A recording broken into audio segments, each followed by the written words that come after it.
Selamat sore dari Bishkek. Aku masih di Kyrgyzstan, dan kali ini aku bakal ngasih beberapa tips ke teman-teman terkait dengan tips traveling di Kyrgyzstan, khususnya di Bishkek ya. Dan mungkin akan berlaku di beberapa tempat di Kyrgyzstan juga. Dan kali ini aku sedang berada di center atau di pusat dari kota Bishkek.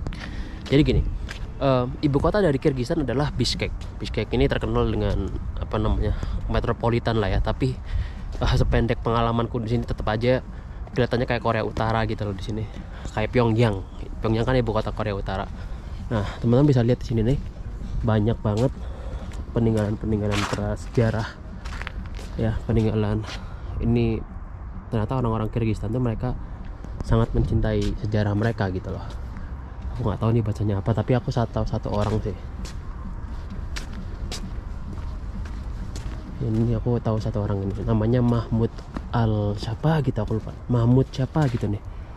Dan beliau adalah orang Turki ya, yang telah menuliskan banyak sejarah terkait dengan Sentral Asia atau Asia Tengah. Nah, Kyrgyzstan ini Asia Tengah terkenal gitu. Jadi orang Turki ini dia seorang saintis juga yang menuliskan banyak hal tentang sejarah, dan bahkan dia menuliskan peta pertama di dunia. Muhammad Al siapa aku lupa, Mahmud Al siapa gitu, aku Al Ghazir lupa itulah. Nah, aku pengen ngasih tahu ke teman-teman bagaimana tips untuk traveling ke Kyrgyzstan. Yang pertama, Kyrgyzstan ini adalah pecahan dari Uni Soviet atau pecahan dari USSR. Jadi dulu tuh Russia Empire itu atau kerajaan Rusia dulu datang mengkolonialisasi beberapa negara seperti Kyrgyzstan, Kazakhstan, Uzbekistan, Tajikistan, gitu-gitulah teman-teman. Dan setelah itu mereka ya ada perlawanan lah setelah saat Rusia datang itu. Tapi setelah itu sudah pecah lagi nih jadi negara-negara sendiri, Kyrgyzstan dan lain-lain. Saat Rusia datang ya, Kyrgyzstan itu belum memiliki senjata yang canggih seperti orang-orang Rusia dulu.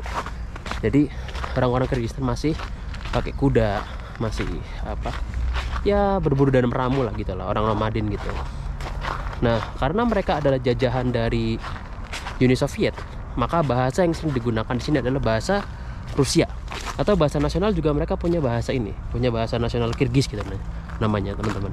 Jadi sulit sekali untuk menemukan orang yang berbicara bahasa Inggris di sini, dan mungkin bisa ditemukan kepada mereka yang pada generasi muda ya teman-teman.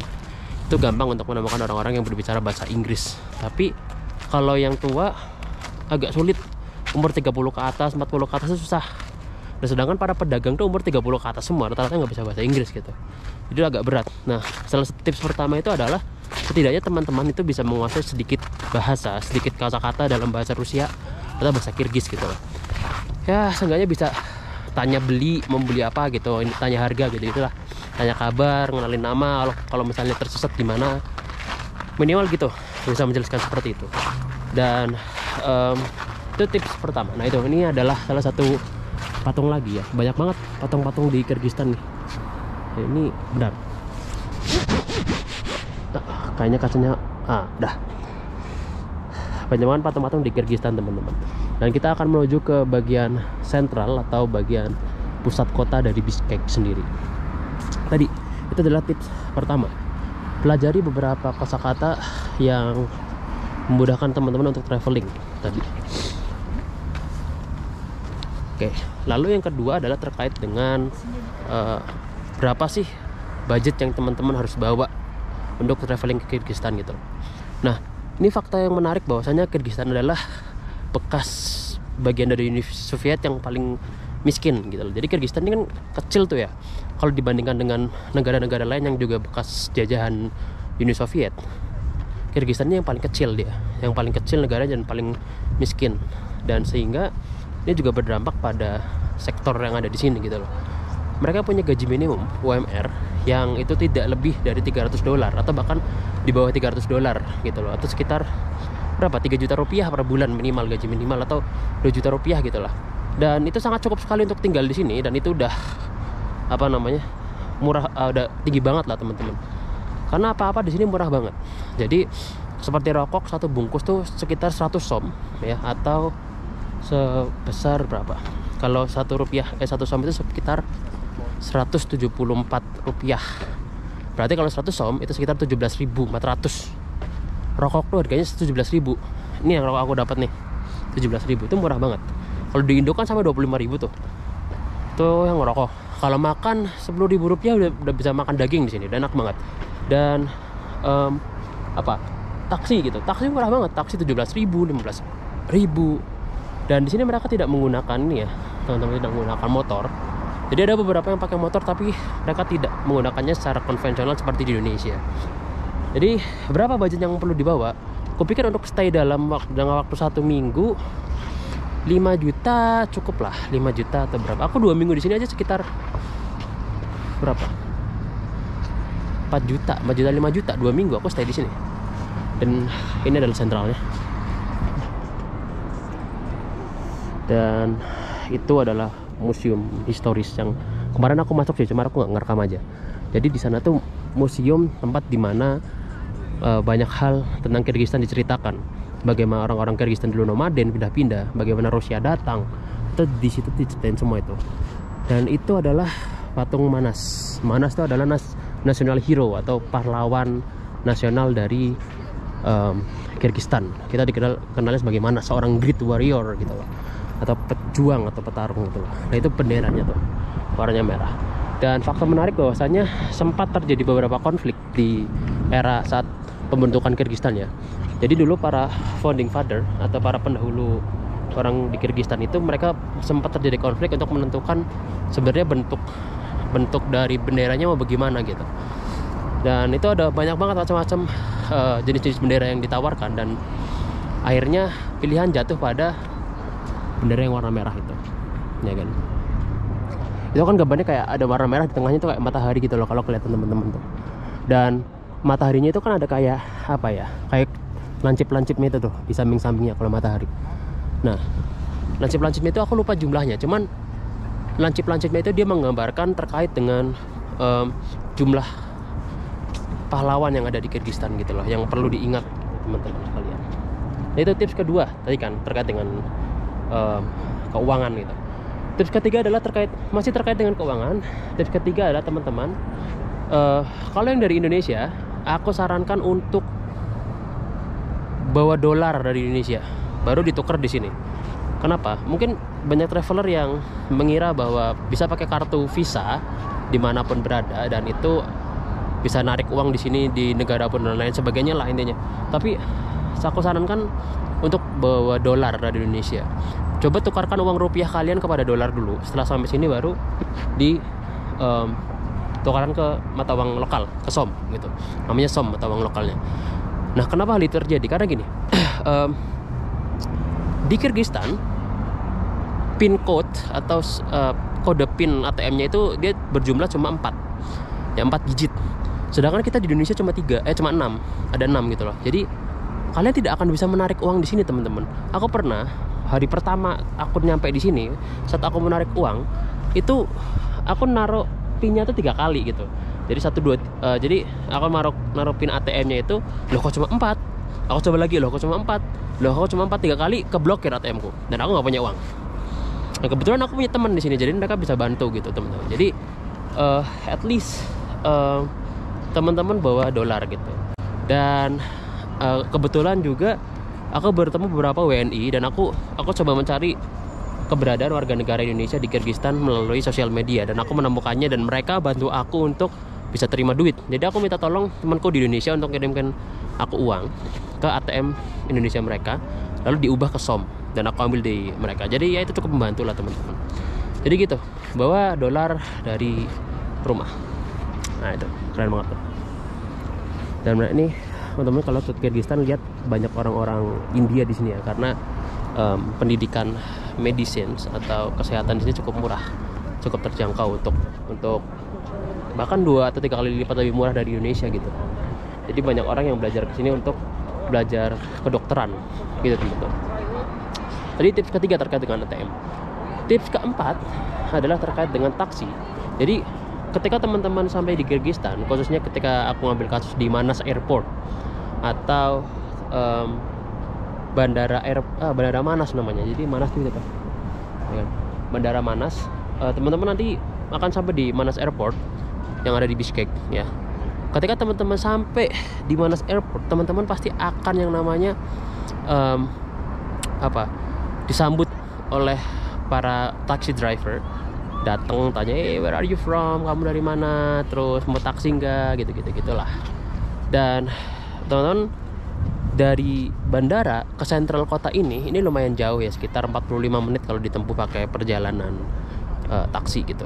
Nah, aku sarankan ketika teman-teman bertemu dengan taxi driver, usahakan untuk membayar tidak lebih dari 450 som, 500 som lah mentok lah ya, sekitar 88.000 rupiah lah, 500 som. Jadi nanti mereka akan mengantarkan ke teman-teman ke pusat kota Bishkek gitu, karena lumayan jauh, 45 menit lah ya. Nah itu, jadi jangan mau kena scam gitu teman-teman. Kalau bisa ditawar 500 som gitu, ayo ke pusat kota gitu. Itu. Dan selanjutnya adalah teman-teman, kita berbicara masalah hotel ya.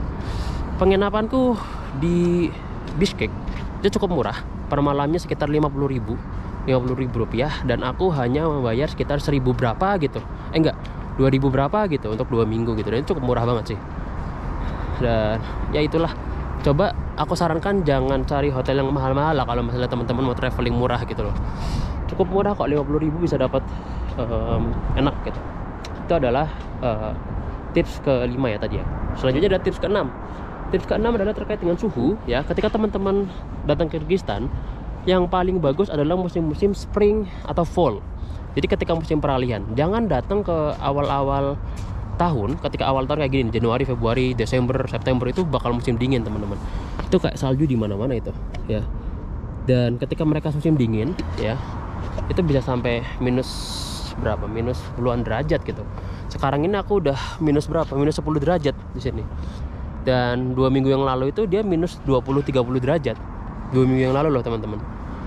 Dan tidak tepat untuk datang di musim winter, di musim salju, musim dingin lah. Musim dingin itu biasanya awal tahun atau akhir tahun. Nah, ketika di pertengahan, jangan juga datang ke summer. Kalau summer itu dia terlalu panas juga di sini. Jadi datang di fall atau spring, musim-musim peralihan. Teman-teman bisa cari di internet musim peralihan di Kyrgyzstan tuh bulan-bulan apa aja. Ini lagi pergantian tentara tuh. Jadi ada tentara yang menjaga, setiap 2 jam mereka ganti-ganti terus.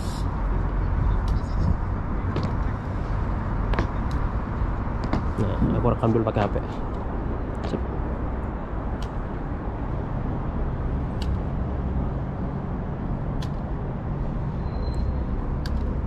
Nah, mereka ini tentara yang berjaga di pusat kota ya, karena setiap 2 jam itu mereka harus bergantian.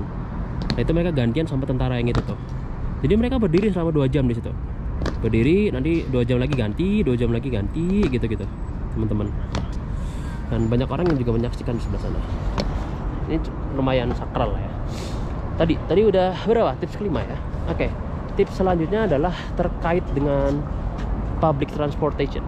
Jadi ada banyak hal di Kyrgyzstan yang teman-teman harus ketahui terkait dengan transportasi publik ya, khususnya bagaimana teman-teman bisa pergi dari sana ke sini gitu loh. Ini aku ngomongin di daerah kota ya.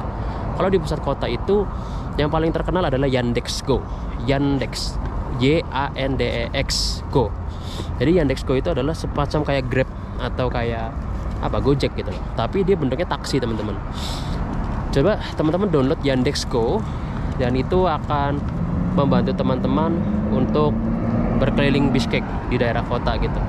Dan itu nggak ada, sebenarnya Yandex Go itu nggak kayak taksi kayak warna kuning, kayak warna biru, itu nggak sih. Ya kayak mobil biasa kayak gini deh gitu loh. Itu Yandex Go, itu akan mempermudah teman-teman ketika teman-teman berada di Kyrgyzstan gitu loh teman-teman.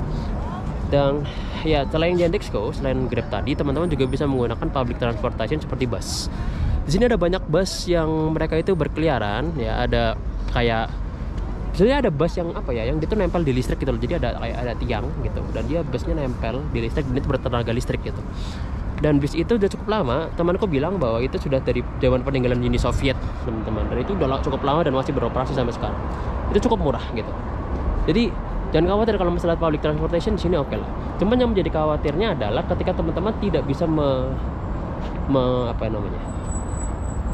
mengeja atau menuliskan dengan huruf Rusia dalam sebuah alamat tertentu gitu. Jadi dalam Yandex.Go itu kan itu kayak Gojek ya. Jadi teman-teman mau kemana itu tulis alamatnya gitu. Dan rata-rata mereka itu harus pakai bahasa Rusia nulisnya dan kadang kita nggak paham gitu. Jadi ya itu menjadi tantangan tersendiri. Tipsnya untuk menghindari hal tersebut ya seenggaknya harus tahu orang Indonesia di sini. Nanti bisa kontak Instagramku aja untuk misalnya teman-teman ke Kyrgyzstan, nanti aku akan kasih masukan grup ke WNI di Kyrgyzstan gitu. Jadi teman-teman bakal terbantu banyak hal terkait dengan hal tersebut gitu teman-teman. Oke.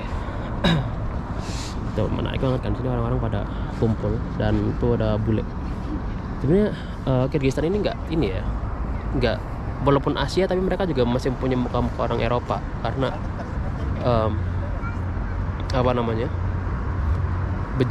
jajahan Uni Soviet ya. Jadi orang Rusia banyak yang settle di sini. Oke, dan selanjutnya adalah teman-teman ketika teman-teman datang di winter time ya di sini, teman-teman bakal menyadari tentang asap yang ngepul. Nah, tuh asapnya tuh. Tuh ada asap tuh. Teman-teman lihat asap tuh. Tuh. Nah, itu asap yang menghasilkan listrik di Kyrgyzstan. Jadi dia menghasilkan listrik dan menghasilkan air hangat dan heater dan macam-macam. Jadi setiap rumah di Kyrgyzstan mereka tuh punya penghangat ruangan dan penghangat ruangan tersebut sudah disediakan oleh pemerintah gitu loh. Tapi pemerintah tidak terlalu tidak environment friendly gitu loh, tidak ramah lingkungan dalam menciptakan energi. Jadi itu banyak banget asap-asapnya gitu teman-teman sekalian. Nah itu apalagi tips selanjutnya adalah terkait dengan SIM card ya. SIM card ada beberapa, kalau nggak salah ada dua dua provider yang paling terkenal di Kyrgyzstan, dan yang aku pakai adalah tulisnya O terus pentung gitu kan, O. Nah O ini yang paling sering bisa digunakan, dan aku menyarankan teman-teman ketika teman-teman datang sendirian nggak punya siapa-siapa di sini, teman-teman bisa untuk beli di airport, tapi konsekuensinya harganya akan cukup mahal ketika teman-teman sampai dan langsung beli di airport. Tapi kalau teman-teman kenal WNI di sini atau kenal teman orang Kyrgyzstan di sini, teman-teman jemput dulu dan mereka akan tunjukkan bagaimana cara beli kartu SIM card yang lebih murah gitu. Dan internet cukup murah di sini kok. Dan aku pakai yang unlimited, itu sekitar harganya 250 som atau 30.000 rupiah atau 35.000 rupiah lah. 35.000 rupiah udah dapat unlimited 1 minggu gitu, bebas, enak gitu. Nah, tips selanjutnya adalah terkait dengan internet, masih sama juga. Teman-teman jangan harapkan bisa nyambungkan hotspot HP dengan laptop ya. Biasanya ketika traveling aku tuh karena aku juga kerja nih ya. Kalau kerjaku online dan itu kerjaku bisa di mana-mana. Dan ketika aku kerja online itu kadang aku butuh internet. Misal kayak di park ini atau lagi di taman itu aku butuh internet. Dan aku kadang nyambungin hotspot HP ke laptopku gitu. Dan ternyata di Kyrgyzstan nggak bisa teman-teman. Teman-teman nggak bisa melakukan itu. Jadi be ready aja untuk bisa bisa bawa kartu modem wifi portable sendiri ya. Kalau misalnya teman-teman urgent, kalau nggak cari kafe aja. Banyak kafe di sini gitu loh. Jadi ini khusus untuk teman-teman yang kerjanya nomad kayak aku lah, digital nomad gitu loh. Kerja di mana-mana. Kadang kalau upload video itu juga bingung banget kadang kalau di sini susah karena internet agak susah. Gitu. Nah, tips selanjutnya adalah terkait dengan apa lagi?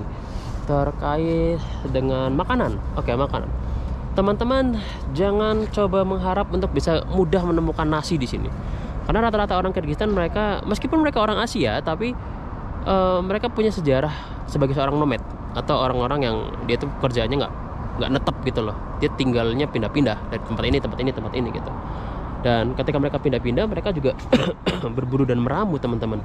Jadi ya makanya daging terus gitu loh dari zaman dulu sampai sekarang gitu. Jadi daging cukup murah di sini, benar-benar murah banget karena melimpah ya. Yang mereka makan biasanya daging kambing, daging sapi, dan jangan kaget tuh teman-teman akan makan daging kuda di sini. Daging kuda cukup murah, meskipun di Indonesia sudah dianggap sebagai daging yang premium ya, daging kuda ya. Tapi di sini udah cukup murah banget, dan aku tiap hari makan daging kuda dan ditambah roti. Jadi daging tuh campurnya roti di sini teman-teman. Ada nasi, cuman mereka tidak makan nasi pelanggerangan bahasa Indonesia itu nasi polos gitu loh. Jadi nasi polos di sini tuh akan diolah menjadi sesuatu seperti kayak pilaf gitu. Pilaf tuh semacam kayak nasi goreng gitu. Dan mereka campur, kalau enggak mereka campurnya sama sop gitu loh. Kalau kita kan enggak, nasi campurnya kayak nasi itu kayak hal yang terpisah dari makanan. Jadi kayak nasi ya sama telur atau apa gitu. Tapi kalau di sini nasi itu menjadi kayak bahan dasar dari pembuatan sebuah makanan gitu loh. Jadi sulit untuk menemukan nasi. Aku udah berapa lama gak makan nasi nih? Makanku tuh daging mulu ini ya, karena murah sih teman-teman. Gitu. Oh iya. Ngomongin tentang makanan, ada tips lagi nih teman-teman. Ketika teman-teman ingin menghemat budget, teman-teman coba ketika di Kyrgyzstan itu cari hostel yang dia itu bisa menerima, yang dia itu bisa ada dapurnya gitu. Nanti kalau teman-teman mau, aku bisa kasih satu rekomendasi hostel yang murah, yang tadi aku ngomong cuma 50.000 per malam. Itu nanti aku kasih linknya, atau teman-teman bisa DM Instagram aku aja untuk tahu lebih detail terkait dengan hal tersebut ya. Di hostelku itu dia punya yang namanya dapur. Dia punya dapur, dan dapur tersebut bisa digunakan secara beramai-ramai. Ada kulkas dan lain sebagainya gitu. Nah itu bisa menghemat pengeluaran teman-teman ketika ada di Kyrgyzstan.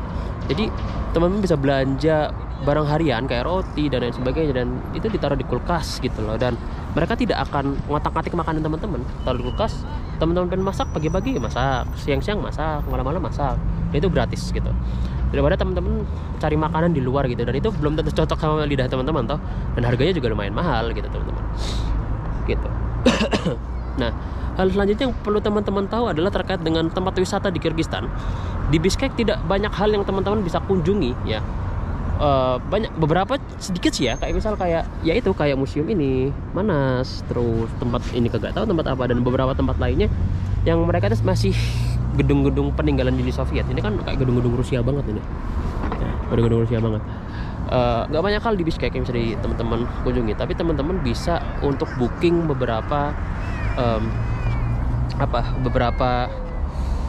travel agency di Kyrgyzstan yang cukup murah, di Bishkek yang cukup murah ya. Teman-teman, salah satu yang aku rekomendasikan adalah ketik.kg. ketik.kg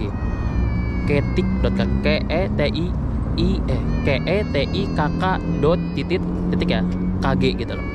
Nah itu adalah travel agency yang bisa bantu teman-teman untuk explore Kyrgyzstan lebih dalam ya, seperti halnya terkait dengan datang ke gunung atau ke hal-hal yang national museum dan lain sebagainya. Itu lebih beautiful banget, keren banget gitu loh. Nah itu salah satu busnya tuh, kalau teman-teman lihat ya.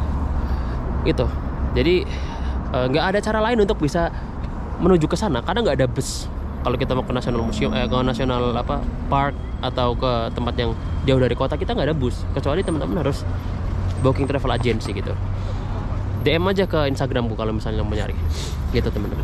Dan hal selanjutnya adalah terkait dengan apa lagi, jam malam. Nah di Kyrgyzstan ini ketika winter ya, memang jarang banget ya ada orang di sini atau itu masih sepi banget, dan mereka lebih prefer untuk stay di rumah karena dingin ya. Apalagi kalau udah malam itu udah sepi di sini. Nah kebanyakan para pemuda itu mereka pergi ke bar. Ya, ketika teman-teman memang suka pergi ke bar, Bishkek adalah tempat surganya bar. Jadi di mana-mana itu ada pub, bar, diskotik, dan yang suka 18 plus ya. Kyrgyzstan itu Bishkek ini punya striptease club. Jadi ya striptease kayak apa ya? Striptease itu kayak ya teman-teman bisa menikmati orang perempuannya pakai baju seksi nari-nari di pool itu apa ya? Tiang lah gitu-gitu lah, itu ada di sini teman-teman. Meskipun mereka adalah negara mayoritas Islam, tapi mereka tidak terlalu konservatif seperti di Indonesia atau India gitu, yang dimana mereka tuh ya Islam KTP lah, tapi mereka hanya mengucapkan salam assalamualaikum, tapi mereka tidak menjalankan sholat dengan baik sebenarnya. Karena seperti yang aku katakan bahwa ketika aku Jumat kemarin datang ke masjid untuk sholat, tapi sepi masjidnya gitu. Aku nggak tahu apakah mungkin mereka malas kali ya ke masjid karena winter ya. Tapi aku juga saat stay di hostel dan beberapa stay di tempat temanku, mereka juga nggak pernah sholat gitu. Agak bingung gitu. Dan aku nggak pernah dengar azan di sini. Ya dengar azannya paling di masjid yang sholat Jumat kemarin gitu. Gitu teman-teman.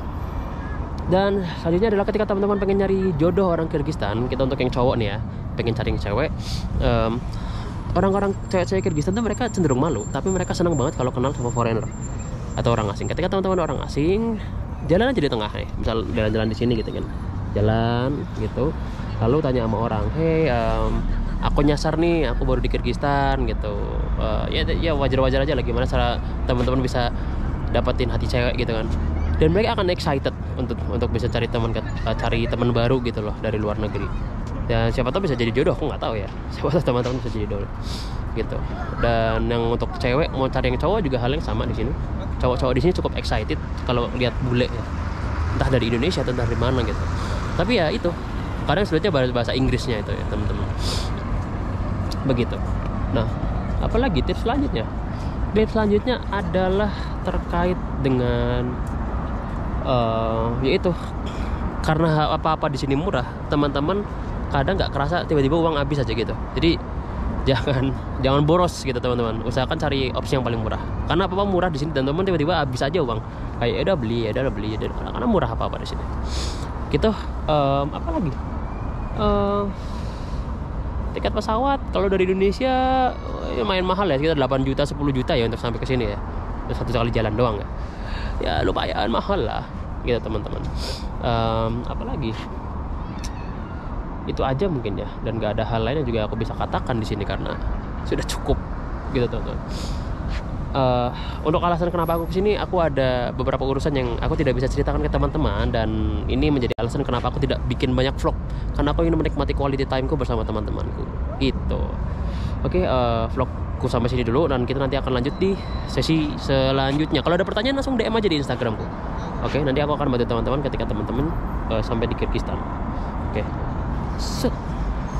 Selamat tinggal.